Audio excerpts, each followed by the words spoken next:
రాబోయే ఎన్నికల్లో పశ్చిమ గోదావరి జిల్లా పాలకొల్లులో వైఎస్ఆర్సీపీ విజయం సాధిస్తుంది అన్నారు పాలకొల్లు వైఎస్ఆర్సీపీ నియోజకవర్గ ఇన్ఛార్జ్ గుడాల గోపి. పాలకొల్లు నియోజకవర్గంలో టీడీపీ జనసేన పొత్తు ప్రభావం ఏమాత్రం ఉండదన్నారు. పాలకొల్లు నియోజకవర్గంలో సీఎం జగన్ చేసిన కోట్ల రూపాయల అభివృద్ధి కార్యక్రమాలే తనను గెలిపిస్తాయని ధీమా వ్యక్తం చేస్తున్న పాలకొల్లు వైఎస్ఆర్సీపీ ఇన్ఛార్జి గుడాల గోపితో మా correspondent Shivasagar face to face. ఏపీలో ఎన్నికల వేడి మొదలైంది. ప్రస్తుతం మనం పశ్చిమ గోదావరి జిల్లా పాలకొల్లులో ఉన్నాం. పాలకొల్లు వైఎస్ఆర్సీపీ ఇన్ఛార్జ్ గుడాల గోపి మనతో ఉన్నారు. సరే, ఏంటి ఎన్నికలకు ఏ విధంగా సిద్ధమవుతున్నారు? ఎన్నికలు ఎప్పుడు వచ్చినా, ఏ క్షణంలో వచ్చినా మేము సిద్ధంగా ఉన్నాం. దాన్ని 100% స్వాగతిస్తాం.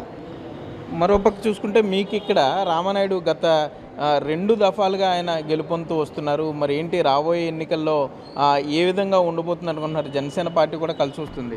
రామానాయుడు 2 సార్లు గెలిచినా 6 సార్లు గెలిచినా రేపు వచ్చే 2024 ఎన్నికల్లో ఘంటాపదంగా వైఎస్ఆర్సీపీ జెండా పాలకొల్లు నడిబొడ్డులో ఎగరవేయడం ఖాయం. అంటే ఈ జనసేన పార్టీ కూడా టీడీపీతో కలిసి రాబోతుంది. మరి దాన్ని ఎదుర్కోవడానికి ఏ ప్రణాళికతో ముందుకు వెళ్ళబోతున్నారు? ఎన్ని పార్టీలు కలిసి వచ్చినా వైఎస్ఆర్సీపీ ఎజెండా సింగిల్గా ఎగరవేయడమే దాని ప్రత్యేకత. అంటే పాలకొల్లో ఏ సమస్యలు మీరు అబ్జర్వ్ చేశారు? పాలకొల్లో ఉన్న సమస్యలు ఎక్కువే ఉన్నాయి. గత 4.5 సంవత్సరాలుగా మేము, నా ముందు ఉన్న ఇన్ఛార్జి గారు కానీ నేను కానీ దాన్ని అధిగమించాం. దాన్ని ఇంకా వచ్చే రేపు రాబోయే ఎన్నికల్లో 2024 తర్వాత మేము ఏం చేస్తామనేది కూడా మీకు వివరిస్తాం. వచ్చే రోజుల్లో పాలకొల్లో బ్యాలెన్స్ పెండింగ్ వర్క్లు 3 టౌన్లో ఉన్నాయి. ఒకటి దమయపతి కోడ్ అనేది మేజర్ పాలకొల్లుకు పట్టిన పెద్ద శని ఏదైనా ఉందంటే అది క్లియర్ చేయకపోవడం మాకు మేజర్గా ఉన్న కంప్లైంట్. అది పాలకొల్లో దమయపతి కోడ్ గత ఎమ్మెల్యే గారైన నిమ్మల రామానాయుడు గారు 8 కోట్ల రూపాయలతో శాంక్షన్ వచ్చిందే, వారి హయాంలోనే తెచ్చిందే. దాన్ని కమిషన్ కోసం 20% కమిషన్ కోసం దాన్ని వచ్చిన వర్క్ని పోగొట్టడం జరిగింది. అంటే ఆ రోజున అది క్లియర్ అయిపోయి ఉంటే అది పాలకొల్లుకి ఈ దోమల బాధ ఉండేది కాదు. ఏదైతే దమయపతి కోడ్ కంప్లీట్ అవ్వలేదో దాని నిమిత్తం డైరెక్ట్గా డ్రైన్లు వాటర్ పేరుకుపోయి సిల్ట్ ఉండిపోయి దమయపతి కోడ్ డౌన్ ఉంటుంది కనుక పాలకొల్లులోంచి వెళ్ళే వాటర్ ఎక్కడ ఇబ్బంది లేకుండా వెళ్ళిపోయేది. ఆ రోజు 8 కోట్లు అయ్యింది. ఈ రోజు 15 కోట్లన్నరకు మేము మళ్ళీ ఎస్టిమేట్ వేయడం జరిగింది. అంటే గత ప్రభుత్వం హయాంలో చేసిన తప్పుని 8 కోట్ల రూపాయలకి అయ్యేదాన్ని మళ్ళీ ఇప్పుడు మా ప్రభుత్వంలో మళ్ళీ మేము ఎస్టిమేట్ వేయిస్తే 15 కోట్లన్నర రూపాయలతో ఎస్టిమేట్ అవ్వడం జరిగింది. దాన్ని మేము ఎస్టిమేట్కి పంపించాం. పైనుంచి శాంక్షన్ రావగానే మేము దాన్ని దమయపతి కోడ్ని మొదలు పెడతాం. అలాగే దమయపతి కోడ్తో పాటు బెజవాడ కోడ్ కూడా మేజర్ పాలకొల్లుకి. అంటే మురుగునీటి సమస్య 100% ఈ బెజవాడ కోడ్ దమయపతి కోడ్ కంప్లీట్ చేసిన తర్వాత పాలకొల్లులో డ్రైనేజ్ వ్యవస్థ బాగోలేదని అనడానికి ఏ వ్యక్తికి మాట్లాడడానికే ఛాన్స్ ఉండదు. ఈ 2 కంప్లీట్ చేసి చిన్న బ్యాలెన్స్ పెండింగ్ వర్క్స్ ఉన్న డ్రైన్లన్నీ మేము అనుసంధానం చేసి క్లియర్ చేసి వచ్చే ఎన్నికలకి మేము రేపు 2029 నాటికి పాలకొల్లు ప్రజలకి ఎక్కడ మళ్ళీ పలానా వర్క్ ఉందని అడిగే అవకాశం కూడా లేకుండా చేస్తామని మేము పాలకొల్లు ప్రజలకు మేము క్లియర్గా ప్రజల సాక్షిగా నేను తెలియజేయడం జరుగుతుంది. మేము గత నాయకుల్లాగా 20% కమిషన్లకు మేము కక్కుర్తిపడం. మా 4.5 సంవత్సరాల పరిపాలనలో ఎక్కడ మేము ఎవరి దగ్గర కరప్షన్ లేకుండా నిజాయితీగా శ్రీ వైఎస్ జగన్మోహన్ రెడ్డి గారి నేతృత్వంలో మేము నిజాయితీగా పనిచేసాం. ఇప్పుడు కూడా వచ్చే 2024 నుంచి 2029 వరకు ఎమ్మెల్యేగా కొనసాగుతాం. ఖచ్చితంగా పాలకొల్లు ప్రజలు మమ్మల్ని నియోజకవర్గ ప్రజలు మమ్మల్ని 100% గెలిపిస్తారు. మా జెండా ఎగురుతుంది. వీళ్ళకి పట్టిన ఏదైతే ప్రాబ్లం ఉందో అది మేము క్లియర్ చేసి వారికి ఎప్పుడు తోడుగా వాళ్ళు పిలవగానే మేము పలుకుతామని చెప్పి అందరికీ మేము తెలియజేస్తున్నాం. 100% మేము గెలుస్తామని మీకు తెలియజేయడం జరుగుతుంది. అంటే సీఎం జగన్ ఏంటి సిద్ధం అని ఫ్లెక్సీలు హోర్డింగ్లు ప్రతి చోట కనపడుతున్నాయి. దేనికి సిద్ధం? ప్రతిపక్షం వేరేలా మాట్లాడుతున్నారు, ఇంటికి వెళ్ళిపోవడానికి సిద్ధంగా ఉన్నారని. మీరేం చెప్తారు ఈ ప్రతిపక్ష విమర్శలకు? ఆ ఫ్లెక్సీ అర్థం ఏంటి, అది పెట్టిన అర్థం? 175కి 175 గెలిచి అసెంబ్లీలో కూర్చుంటాం అనే దానికి సిద్ధం. అది 175కి 175 గెలుస్తాం, అసెంబ్లీలో కూర్చుంటాం, సెక్రటరియట్లో సీఎంగా ప్రమాణ స్వీకారం సీఎంగా జగన్మోహన్ రెడ్డి గారు ప్రమాణ స్వీకారం చేస్తారు. వాళ్ళని వెళ్ళిపోవడానికి సిద్ధంగా ఉండమని మేము చెప్తున్నాం. వాళ్ళ విమర్శలకు ఎలా తీసుకుంటారు? ఇప్పుడు ఒక వీధిలోకి వెళ్తున్నాం, ఆ వీధిలోకి వెళ్ళినప్పుడు మనం బయట ఊరి నుంచి వచ్చినప్పుడు కుక్కలు మురుగుతాయి. కుక్కలు మురుగుతున్నాయి అనుకుంటా వాళ్ళ వాళ్ళ వాళ్ళ మాట్లాడే వాయిస్ని మేము డాగ్స్ కింద తీసుకుంటాం. గడప గడప కార్యక్రమం చేశారు. గడప గడపకు వెళ్ళినప్పుడు ప్రజలు ఎక్కువగా ఏ సమస్యలు మీ దృష్టికి తీసుకొస్తున్నారు? గడప గడపకి మన ప్రభుత్వంలో ఉన్న సమస్యలు ఏంటంటే అక్కడ ఇచ్చిన ప్రతి సమస్యని మేము రెక్టిఫై చేసుకొని రాసుకోవడం జరుగుతుంది. దానికి మేము క్లియర్ చేయడానికి ఎప్పుడొచ్చినా మేము క్లియర్ చేసి ఆ రోజే సమస్యని చెప్పడం జరుగుతుంది. దాన్ని చెప్పిన తర్వాత ఆ పని మళ్ళీ అవ్విందో లేదో కనుక్కొని మేము తెలియజేయడం జరుగుతుంది. క్లియర్గా ఆ పని అవ్విన తర్వాత వారికి చెప్పడం జరుగుతుంది. చేసి ఇంకా మాకున్న పెండింగ్స్ ఏమున్నాయంటే కొన్ని కరెంటు బిల్లు వల్ల మాది కరెంటు బిల్లు 50 యూనిట్లు ఎక్కువ వచ్చినాయి, దానివల్ల పలానా చేయూత ఆగింది, పలానా అమ్మఒడి ఆగింది అంటున్నారు. దాన్ని కూడా మేము సాధ్యమైనంత వరకు వీలుంటే దాన్ని క్లియర్ చేసి చేపిస్తున్నాం. మరీ ఎక్కువైన దానివల్ల ప్రాబ్లమ్స్ ఉంటున్నాయి. నెక్స్ట్ మరల గవర్నమెంట్ దాన్ని చూసి అటువంటి ఇబ్బందులు లేకుండా తొలగిస్తామని చెప్పి మేము గడప గడపలో మేము ఏదైతే ప్రజలకి మేము దానికి వివరణ ఇస్తున్నాం, ఆ వివరణలో వాళ్ళు కూడా 100% సాటిస్ఫై అవుతున్నారు. ఓకే, మీరు ప్రజల్లోకి వెళ్ళినప్పుడు ఈ రహదారులు బాగాలేదు, లేకపోతే తాగునీటి సమస్య ఏమన్నా మీ దృష్టికి తీసుకొస్తున్నారా? రహదారులు బాగాలేదు, త్రాగునీటి సమస్య గత 75 సంవత్సరాల్లో లేని విధంగా మేము తాగునీటి సమస్య చేయడం జరిగింది.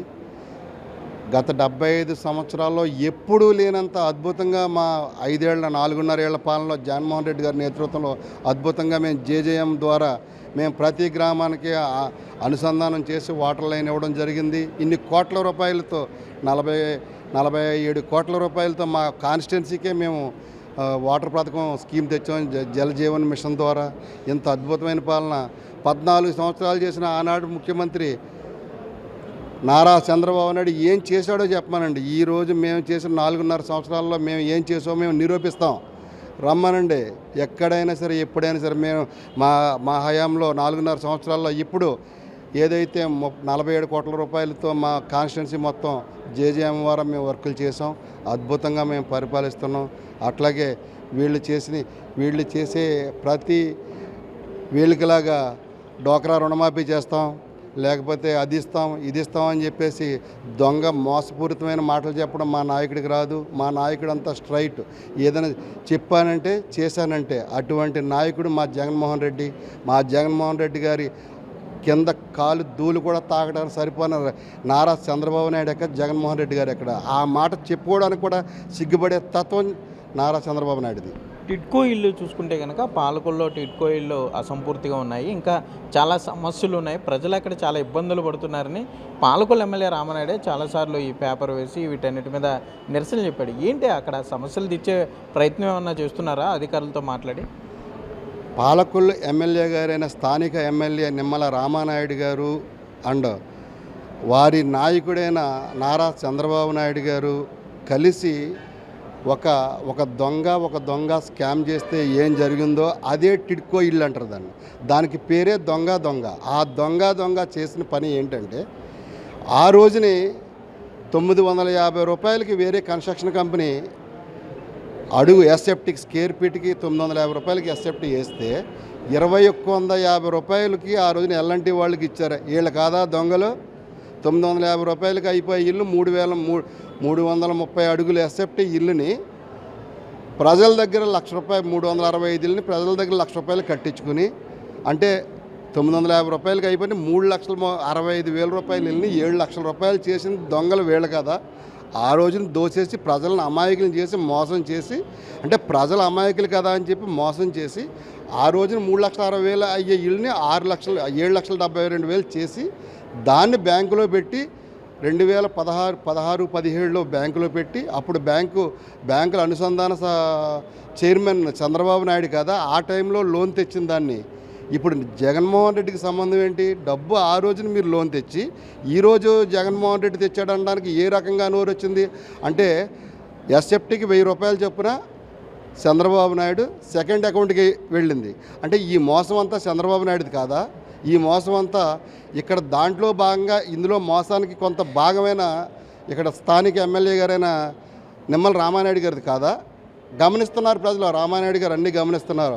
4 ఫ్లోర్లు మీరు లిఫ్ట్ లేకుండా ఎక్కడండి, మీరు కానీ మీ ఇంట్లో మీ ఫ్యామిలీ మెంబర్స్ కానీ ఎవరైనా మీకు ధైర్యం ఉంటే మీరు లిఫ్ట్ లేకుండా 4 ఫ్లోర్లు ప్రతిరోజు జీవితం సాగించండి. పొలంలోకి వెళ్ళి గొట్టలం కొట్టడం, ఆ రోడ్లకి వెళ్ళి చెత్త ఎత్తడం, ఆ రోడ్లకి వెళ్ళి సైకిల్ తొక్కెళ్ళి పేపర్ వేయడం కాదు, నిజాయితీగా ఒక 6 నెలలు మీరే ఆ అపార్ట్మెంట్లో ఉండి ధైర్యం ఉంటే నిజాయితీ గల ఎమ్మెల్యే అయితే నువ్వు అక్కడ ఉండి ఖచ్చితంగా పైకి 4వ ఫ్లోర్కి బిందెట్టుకుని వెళ్ళి కాపురం చేసి మాట్లాడు. 4వ ఫ్లోర్లో ఉన్న వాళ్ళు వాటర్ రెస్ట్ చెత్త అంతా వచ్చి 2వ ఫ్లోర్లో ఉన్న వాళ్ళకి వచ్చి నిండిపోతుంది. అదే నీ కన్స్ట్రక్షన్, నీ చంద్రబాబు నాయుడు కన్స్ట్రక్షన్ అదేనా? నీ నీతి నిజాయితీ గల పరిపాలన అదేనా? అంటే ఇలాంటి ప్రజల సొమ్ముని ప్రజాధనాన్ని దుర్వినియోగం చేసి ఎంత దుర్మార్గపు పరిపాలన చేసే నువ్వా గొప్ప నాయకుడు? నువ్వు రాష్ట్రానికి 14 సంవత్సరాలు ముఖ్యమంత్రిగా చేసిన దుర్మార్గపు పరిపాలన ఇదేనా చంద్రబాబు నాయుడు? పాలకొల్లో పారిశుద్ధ్యం అధ్వాన్నంగా ఉంది మున్సిపాలిటీకి సంబంధించి, కానీ లేకపోతే డంపింగ్ యార్డ్ సమస్య, చెత్త ఎక్కడికక్కడ పేరుకుపోయి ఇబ్బందులు పడుతున్నారు. ఏంటి అధికారులతో దీని మీద మాట్లాడారా? ప్రజలు తీవ్ర ఇబ్బందులు మీ దృష్టికి ఏమన్నా తీసుకొచ్చారా విషయాన్ని? ప్రజలు నా దృష్టికి తీసుకురావడం జరిగింది. గత 40 సంవత్సరాలుగా పెరిగిపోయిన ఏదైతే పాలకొల్లు టౌన్లో పెరిగిపోయిన చెత్త ఉందో దాన్ని కూడా క్లియర్ చేయలేని 14 సంవత్సరాలు ముఖ్యమంత్రి చేసిన ఆ చేతకాని ముఖ్యమంత్రి ఇక్కడ చేతనైన ఎమ్మెల్యే ఏదైతే శ్మశానంలో పడుకునే ఎమ్మెల్యే ఉన్నాడో ఈ ఎమ్మెల్యే ఏం చేశాడు? ఈ 10 సంవత్సరాల ఎమ్మెల్యేలు ఏం చేశాడని చెప్పేసి ప్రజల దగ్గరికి వెళ్ళి నేను ఇది అని పోటుగాడిని ఎర్రవీగి మాట్లాడుతున్నాడు. చెప్పండి. శ్మశానంలో పడుకోవడం అందరికీ వచ్చు, మంచం ఫ్రీగా ఉందని శ్మశానంలోకి వెళ్ళి పడుకోవడం కాదు. 40 సంవత్సరాలుగా చెత్త పేరుకుపోయింది. ఏం చేసావు? మేము రాగానే దాన్ని చెత్తను రీసైకిల్ చేసి దాన్ని ఎక్కడిదక్కడ క్లియర్ చేసి దాన్ని ఏదైతే 2.5 ఎకరాలు ఏదైతే చెత్త డంపింగ్ యార్డ్ ఉందో దాన్ని క్లియర్ చేసి దాన్ని ఒక ఉద్యానవనం కింద మార్చి చూపిస్తాం పాలకొల్లుకి. నీకులాగా మాటలు చెప్పి సొల్లుగోలు కాదు, మీడియా కాదు, మీడియాలో ఉండడం కాదు, మాకు ఉన్నది ఏదైనా సరే స్ట్రైట్గా మాట్లాడతాం. జగన్మోహన్ రెడ్డి గారి పరిపాలన మేము నిజాయితీగా నిక్కచ్చిగా పనిచేస్తాం. పాలకొల్లు నియోజకవర్గంలో వైఎస్ఆర్సీపీ నాయకులు కార్యకర్తలు అద్భుతంగా పాలకొల్లుని ఒక సింగపూర్ సిటీగా మార్చి మేము చూపిస్తాం. వచ్చే 2029 నాటికి పాలకొల్లు స్థితే మారిపోద్ది. ఏంటి వైనాట్ 175 అనే సీఎం జగన్ ఎందుకు క్యాండిడేట్లు మార్పు చూస్తున్నారు? ఎంపీ అభ్యర్థుల్ని వెతుక్కునే పరిస్థితి వచ్చిందంటూ కూడా ప్రతిపక్షాలు విమర్శలు చేస్తున్నాయి. దీన్ని ఏ విధంగా తీసుకుంటారు? ఎంపీ అభ్యర్థులు మారుతున్నారా? అసలు క్యాండిడేట్లే లేరని పోటీ చేయడానికి వెళ్ళాక క్యాండిడేట్ల కోసం వెతుక్కుంటున్నాడో ఎవరనేది తెలుస్తుంది కదా. అసలు ఈ రోజుకి ఒకరిని అనౌన్స్ చేశాడో ఎందుకు చంద్రబాబు నాయుడు మాట్లాడతాం, అటు పక్కన ఉన్న తెలుగుదేశం నాయకులు ఎందుకు మాట్లాడుతున్నారు? ఆ క్యాండిడేట్లే లేరు, పోటీ చేయడానికి క్యాండిడేట్లే లేరు. క్యాండిడేట్లు లేని పార్టీ వైఎస్ఆర్సీపీ గురించి మాట్లాడకూడదు. నిజాయితీగా ఈ రోజుకి స్టిల్ దమ్మున్న ఒక 14 సంవత్సరాల ముఖ్యమంత్రి అయితే ఈ పార్టీకే క్యాండిడేట్ని అరేంజ్ చేయాలి. ఇప్పుడు క్యాండిడేట్ని అరేంజ్ చేయనోడు ఈ రోజుకి అనౌన్స్ చేయకుండా ఒక వైఎస్ఆర్సీపీ దాని గురించి మాట్లాడే అర్హత లేనోడు ఇది మాట్లాడితే. అంటే జనసేన పార్టీ ఉమ్మడి పశ్చిమ గోదావరి జిల్లాలో చాలా బలంగా ఉన్న పార్టీ, అటువంటిది టీడీపీ జనసేన కలిసి రాబోతున్నాయి. వాటిని ఎదుర్కొనేందుకు ఎటువంటి ప్రణాళిక తీసుకురాబోతున్నారు? జనసేన పార్టీ బలమైందా, టీడీపీ బలమైందా, వైఎస్ఆర్సీపీ బలమైందా అనేది ప్రజలకు తెలుసు. ప్రతి అనుక్షణం ప్రతిదీ ప్రజలు గమనిస్తున్నారు. ఏదైతే జనసేన పార్టీ ఉందో జనసేన పార్టీకి ఉన్న అధినేతకి సీఎం ఎవరైతే జనసేన పార్టీ కార్యకర్తలు ఉన్నారో వారిని పవన్ కళ్యాణ్ సీఎం అయితే ఖచ్చితంగా జనసేన చేస్తారు. ఎవడో 14 సంవత్సరాల నుంచి దొంగ సీఎం అవుతారంటే ఎందుకు చేస్తారండి? జనసేన కార్యకర్తలకి 100% మనసు ఉంది, వ్యక్తిత్వం ఉంది. వాళ్ళ వ్యక్తిత్వాన్ని కోల్పోయి ఆ పచ్చ పార్టీకి ఓటేసే పని ఎప్పుడు నా జనసేన పార్టీ సోదరులు ఎప్పుడు తప్పు చేయరు. జనసేన పార్టీ సీఎం అవుతే ఆ రోజు వాళ్ళు పని చేసుకుంటారు, పక్కన కూడా సపోర్ట్ చేస్తారు. ఎవరికో సీఎం అవుతానంటే జనసేన పార్టీ ఎందుకు సపోర్ట్ చేస్తుంది? జనసేన పార్టీ సపోర్ట్ చేయరు. లాస్ట్ క్వశ్చన్ సార్, గుడాల గోపికి ఓట్లు వేస్తే పాలకొల్లు ఎమ్మెల్యేగా గోపి గెలిస్తే ఏంటి పాలకొల్లుకి ఏం చేయబోతున్నారు? మీరంటూ ఒక ప్లాన్ ఆఫ్ యాక్షన్ రెడీ చేసుకున్నారా? పాలకొల్లో గోపి ఎమ్మెల్యే అయితే ఇది చేయబోతున్నారు అనేది ఏం చేయబోతున్నారు ప్రజలు? పాలకొల్లుకి నేను ఎమ్మెల్యేగా గెలిచిన తక్షణం మరుసటి రోజు నుంచే పాలకొల్లుకి పట్టిన సీడంతా వదిలిపోతుంది. పాలకొల్లో మొదట చేసేది నేను దామేపతి కోడు, 2 బెజవాడ కోడు, 3 ఏదైతే చిన్నకారు ట్యాక్స్ దగ్గర నుంచి గవర్నమెంట్ హాస్పిటల్ వరకు ఉన్న డ్రైనేజ్ టోటల్ క్యాప్, అలాగే దామేపతి కోడు కూడా returning wall and cap, Bezawada code returning wall and cap, అలాగే పాలకొల్లు సెంట్రల్ లైటింగ్ 30 ఫీట్ హైట్లో సెంట్రల్ లైటింగ్, అలాగే గవర్నమెంట్ హాస్పిటల్కి ఏదైతే ఉందో దాని రౌండ్ ఒక ఫెన్సింగ్, దానికి పాత బిల్డింగ్ తీసేసి 100 పడకలు 150 పడకల హాస్పిటల్ క్లియర్ చేసి దాన్ని ఒక హాస్పిటల్ కార్పొరేట్ హాస్పిటల్ స్థాయిలో నేను తీర్చిదిద్దుతా. అలాగే రూరల్లో ఉన్న సమస్యలన్నీ కూడా అధికంలో తీసుకుంటా. రూరల్లో ఉన్న సీసీ రోడ్స్ కానీ డ్రైన్స్ కానీ టోటల్గా నేను కంప్లీట్ చేయడానికి నాకు 5 సంవత్సరాల పాటు టైం సరిపోద్ది. మరలా 2029 కంప్లీట్ చేసుకుని వచ్చేసరికి మళ్ళీ 2034 వచ్చేసరికి నేను ఇక్కడ పాలకొల్లు వర్కే ఉంచను. 2029కే నేను కంప్లీట్ చేస్తా. 2029 టు 2034కి వర్కే ఉంచను. నేను అంత నమ్మకంతో, నా జగన్మోహన్ రెడ్డి గారి మీద నమ్మకంతో మీ పాలకొల్లు ప్రజలకు, నేను పట్టణ ప్రజలకి, రూరల్ ప్రజలకి అందరికీ నేను మాటిస్తాను.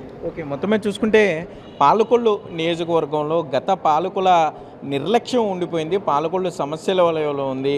తనని గెలిపిస్తే వైఎస్ఆర్సీపీని ఇక్కడ పాలకొల్లు నియోజకవర్గంలో గెలిపిస్తే తప్పకుండా పాలకొల్లు నియోజకవర్గ అభివృద్ధికి తోడ్పడుతుంతో పాటుగా గ్రామాలు ఎక్కువగా ఉన్న ఈ పాలకొల్లు నియోజకవర్గంలో వారి సమస్యలు తెలుసుకుని వాటి సమస్యల పరిష్కారానికి కూడా కృషి చేస్తానని పాలకొల్లు వైఎస్ఆర్సీపీ ఇన్ఛార్జ్ గుడాల గోపి చెప్పే పరిస్థితులు అయితే ఇక్కడ ఉన్నాయి. కెమెరామెన్ భాగ్యరాజ్తో సాగర్, బిగ్ టీవీ, పాలకొల్లు నుండి.